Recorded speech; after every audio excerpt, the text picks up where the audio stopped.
KMS news, आपलं कराड, आपला आवाज।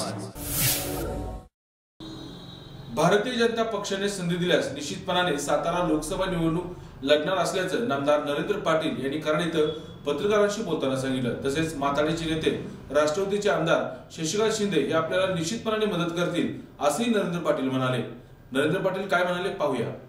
एकंदर ह्या बैठकीमध्ये सामान्य मराठा समाजाच्या तरुणांना योजना लागू झाल्या पाहिजे, त्या लोकांना न्याय मिळाला पाहिजे आणि म्हणून जास्तीत जास्त लोकांनी योजनेचा लाभ घ्यावा। परंतु कर्ज मागत असताना आपला प्रोजेक्ट रिपोर्ट तपासावा, आपल्याला त्या व्यवसायाचा अनुभव आहे याची आपण पूर्णपणे खात्री करावी आणि मगच 10 लाखासारखं कर्ज घ्यावं। नाहीतर असं नको व्हायला की कर्जाचा बोजा आपल्या सामान्य लोकांच्या अंगावर जर पडला तर मग त्या बोजाखाली आमचा एखादा तरुण गाडला जाईल आणि त्या ठिकाणी काही अडचणी निर्माण होईल। आणि म्हणून मराठा समाजाच्या तरुणांनी ही जी सरकारने जी मुख्यमंत्री देवेंद्र फडणवीस साहेबांनी ज्या योजना काढल्यात त्या चांगल्या पद्धतीने इम्प्लिमेंट व्हाव्या म्हणून आम्ही तालुक्याच्या दौरे या ठिकाणी केलेले आहेत। अजून बरेचसे दौरे आमचे बाकी आहेत आणि सगळ्या दौऱ्यांमधून मराठा समाजाच्या मुलांना न्याय मिळेल याची आम्ही पूर्णपणे या ठिकाणी खबरदारी घेतलेली आहे। त्यावेळेला पाठीशी उभे राहिला आणि म्हणून माथाडी कामगारांची ही मागणी आहे की नरेंद्र अण्णासाहेब पाटलांना जर संधी मिळाली तर आम्ही सर्वजण सगळ्या पक्षामध्ये काम करणारे कार्यकर्ते, अण्णासाहेबांचा एक मुलगा आणि मी माथाडी चळवळीमध्ये अजूनही काम करतो आणि स्वतः सातारचा आहे म्हणून सगळे माझ्या पाठीशी उभे राहतीलच। मला ही अपेक्षा आहे की शिंदे साहेब मलाही साथ देतील, त्यामध्ये माझ्या मनात काही किंतु परंतु नाही। तरी त्यांनी आम्हाला मदत केली पाहिजे, आता कशी करायची ते त्यांनी ठरवायची, त्याबद्दल काय आम्ही काय त्याच्यामध्ये हे म्हणणार नाही आणि ते करतील किंवा नाही पण करतील। पण त्यांनी केलं तरी चांगले, नाही केलं तरी आम्ही थोडी ना काय बोलणार आहे, आम्ही तर उभे राहिलो। पण मीच उभा राहणार अजून नक्की कुठे आहे, माझं नाव चर्चेमध्ये आहे, अजून मुख्यमंत्री अंतिम निर्णय घेणार आहे आणि ते घेतीलच चांगला निर्णय।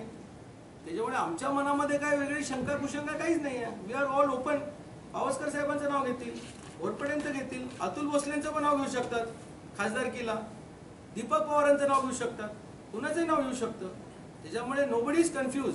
आम्ही सगळेजण ब्रॉड माइंडेडली खासदारकीची निवडणूक चांगल्या पद्धतीने लढू आणि शिवसेना आणि भारतीय जनता पक्ष दोन्ही हातामध्ये हात घालून ही निवडणूक पूर्णपणे जिंकेल ही मला खात्री। महाराज आणि माझं आहे ना, तुम्हाला सगळ्यांना सांगतो आम्ही खूप चांगले मित्र आहोत। तुम्हाला परत सांगतो, वयाने ते माझ्यासाठी फार मोठे आहेत, खांद्यावर माझे हात टाकतात, पण मी पक्षाचं एक काम करतोय, भारतीय जनता पक्षाच्या माध्यमातून महामंडळाची योजना लोकांपर्यंत पोहोचवावी यासाठी मी खूप प्रयत्न करतोय मराठा समाजाकडे।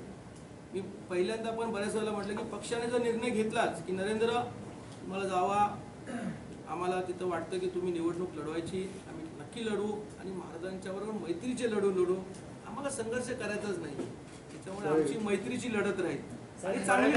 आरक्षणासाठी आणि एकूण सगळ्या प्रश्नासाठी आपण लढा दिला, ह्यात छत्रपतींचे वंशज म्हणून उदयनराजेंची कितपत साथ मिळाली?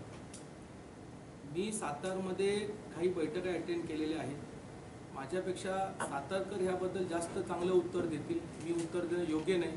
परंतु मुंबईमध्ये जे मोर्चे आले त्यावेळेला आम्ही ह्या सगळ्या लोकांची खूप काळजी घेतली, तिच्या पूर्णपणे ताकद दिली।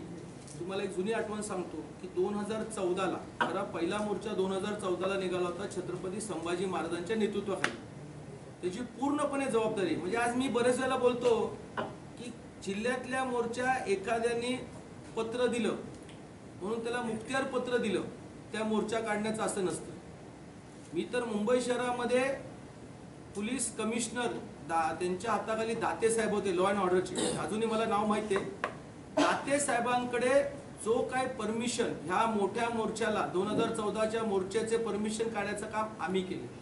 आम्ही तिथं गाजावाजा नाही केला, आम्ही आमचं कर्तव्य केले, कारण आमच्या वडिलांनी जे केलं ते कर्तव्य आम्ही केलं।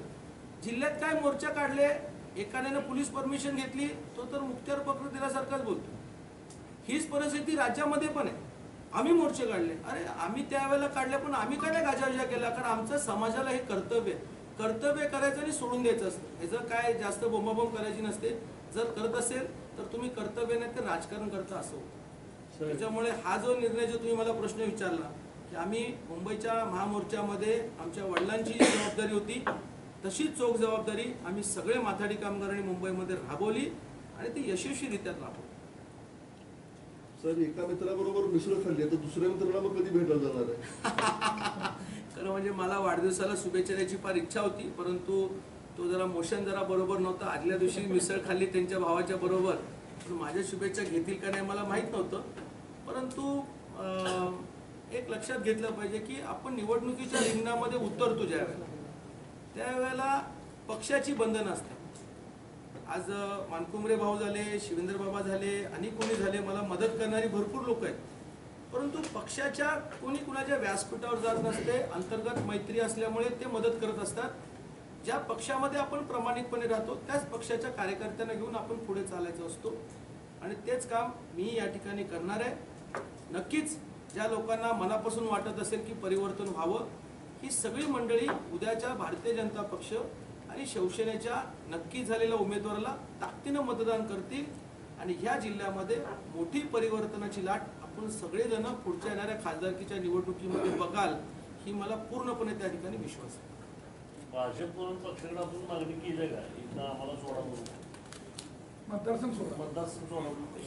हे माझ्या माहितीप्रमाणे पावसकर साहेबांनी सांगितलं बरोबर आहे. आता थोडंसं या विषयाचे पावसकर साहेब अध्यक्ष आहेत, ते बोलतील एवढं वर्ष बरोबर.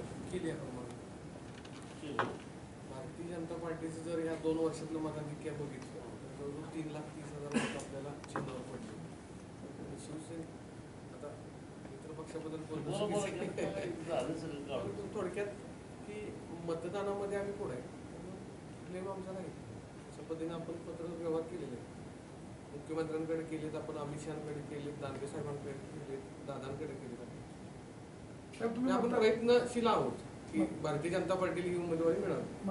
भारत देशाची जनता ही पूर्णपणे मोदी साहेबांच्या आणि भारतीय जनता पक्षाच्या पाठीशी खंबीरपणे उभी आहे आणि म्हणून त्या कॉन्फिडन्सने मी सांगतो की ह्या जिल्ह्यामध्ये अशा प्रकारे एक चांगलं परिवर्तन तुम्हाला दिसेल, जो विकास करेल, जो या जिल्ह्याला वेगळं स्वरूप निर्माण करून देईल, तोच व्यक्ती या जिल्ह्यामध्ये खासदार होईल असं मला ठामपणे विश्वास आहे.